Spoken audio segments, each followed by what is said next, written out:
and calls itself the onyx, the black, and the darkness. It is an ominous and otherworldly thing, slowly and painfully driving me to my grave since I was a child. I can remember our first encounter with clarity. The bulb in my nightlight had burnt out, and Daddy and Mommy were already in bed. No one was left to protect me. The creature walks hand in hand with the darkness of night, undetected, unexpected, yet perpetually feared. You see, this entity preys viciously on the weak of mind, the innocent, the unknowing. It is undetectable in the first moments of its arrival. No warning is given, no chance to prepare. It is simply there with you, whether you want it to be or not.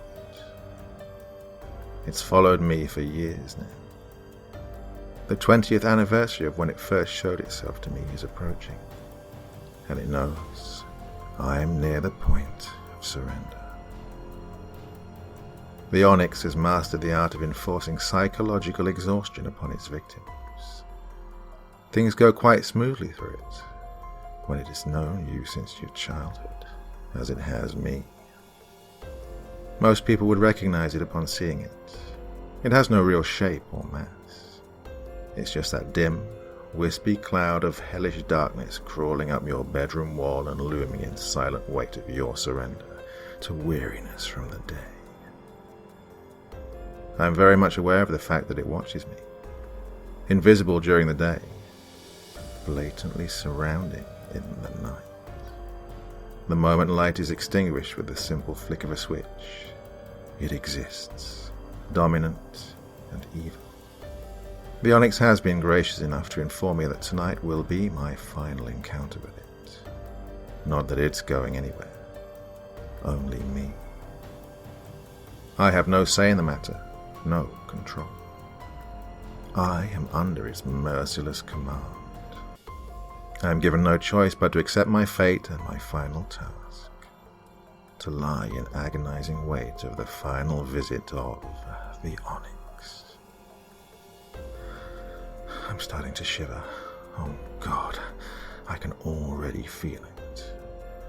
The sensation of several weights laid across my body is abrupt and powerful, pressing me into the mattress. I can't move. My muscles have stiffened to stone. I dare only to move my eyes, and I watch as the onyx slithers under my closed door and into the room. It watches me from the foot of my bed. I am helpless, ensnared vulnerably with its insidious contemplation.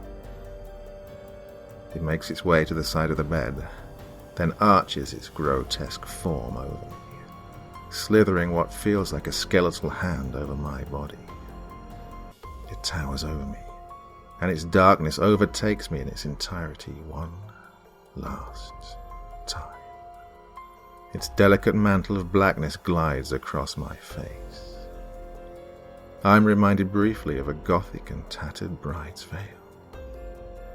The onyx hovers to the darkest corner of the room, taking its usual route up the wall and onto the ceiling above my bed. It stares triumphantly down on me, and stays that way for some time, seeming to relish the moment. Finally, it begins its descent. I close my eyes. Several sharp objects, almost like claws, dig into the sides of my face, leaving behind what I'm sure are angry, bleeding gashes. I can't help it. I scream. The skeletal hands are closing over my skull.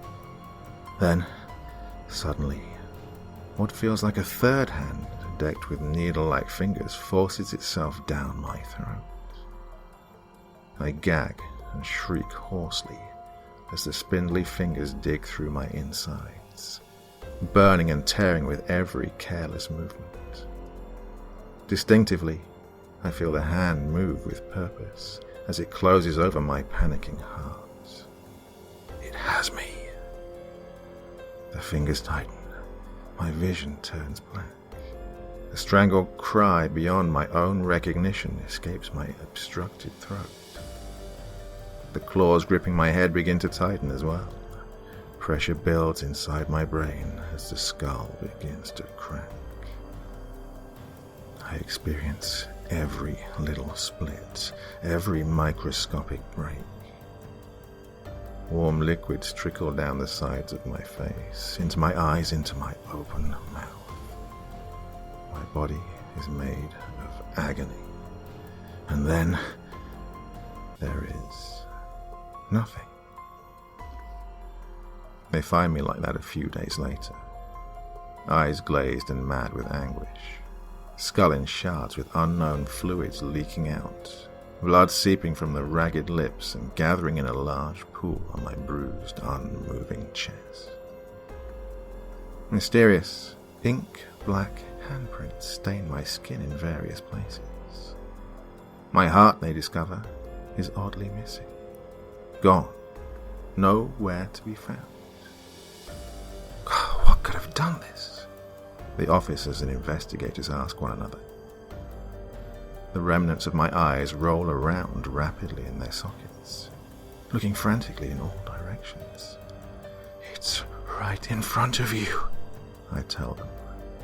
But their ears are deaf to my warnings. Their eyes are blind to the things of this netherworld of darkness and ceaseless torment.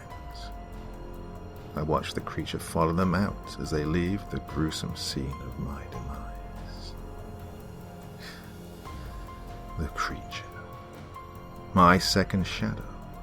My lifelong stalker. My executioner. The onyx. It's all around you. It will never leave you. Take my word. Take the word of its claimed victim. You will see it. Just wait until dark.